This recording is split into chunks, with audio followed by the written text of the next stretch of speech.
Meme के कारण आपको जेल की हवा खानी पड़ सकती है। मीम से आप लखपति या करोड़पति भी बन सकते हैं। यानी आपको हंसाने वाली फोटो में बड़ी ताकत है।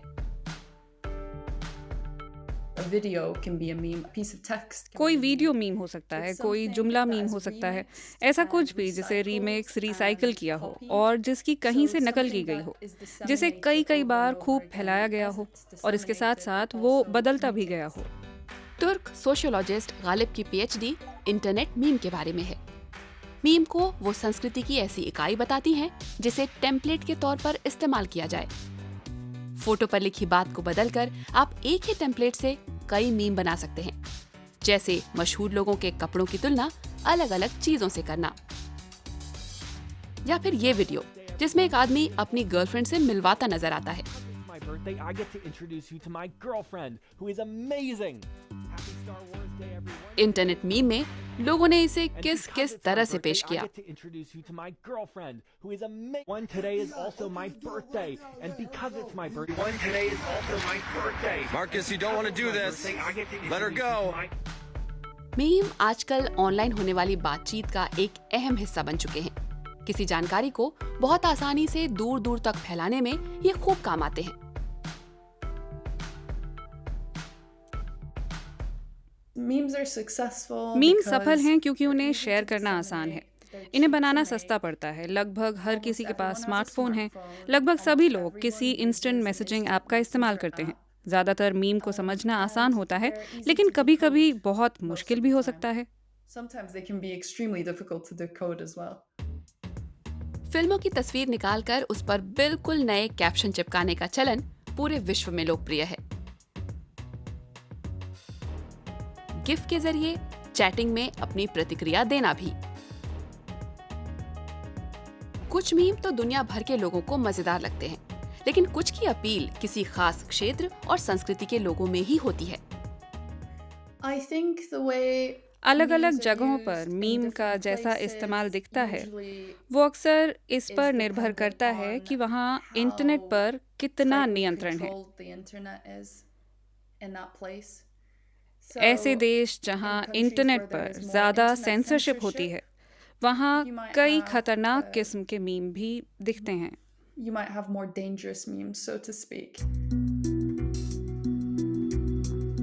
खतरनाक मीम अक्सर राजनीतिक होते हैं। कई लोगों को इसके चलते जेल की हवा खानी पड़ी है।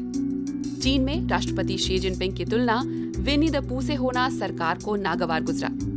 बच्चों की कहानियों वाले किरदार इस भालू की तस्वीर पर ही अस्थायी बैन लग गया।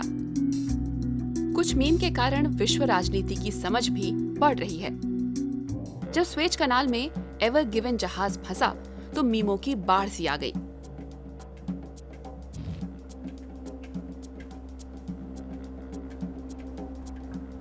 कुछ लोगों ने तो इसकी तुलना ईमेल के कारण ऊपर तक भरे अपने इनबॉक्स तक से कर डाली।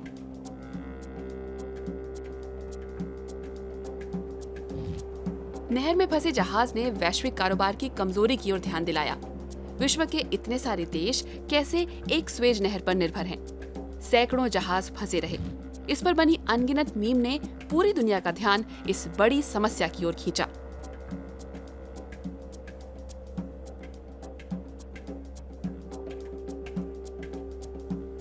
किसी ने कम्युनिस्ट दार्शनिक कार्ल मार्क्स का उद्धरण लगाया।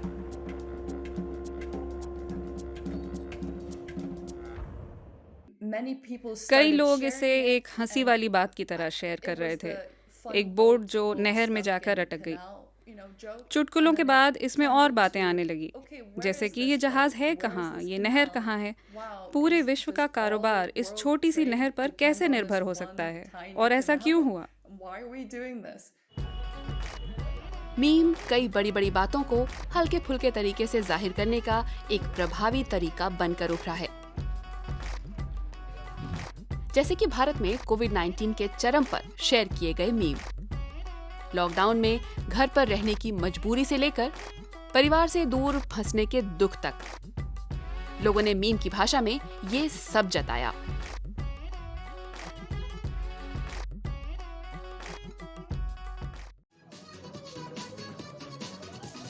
ये नियान कैट साल 2001 में YouTube के सबसे ज्यादा देखे गए वीडियो में शामिल थी। इसे बनाया था क्रिएटर क्रिस टॉरिस ने। मैं अमेरिकी रेड क्रॉस के लिए 2011 में एक चैरिटी ड्राइव पर था। बहुत लोगों के साथ चैट रूम में ड्राइंग कर रहा था। जब इसे बनाया गया तो इसके लिए कोई $100 दान मिला। उसी रात मैंने उसे पिक्सलेट कर अपने ट्विटर और टम्बलर पर पोस्ट कर दिया था। बस।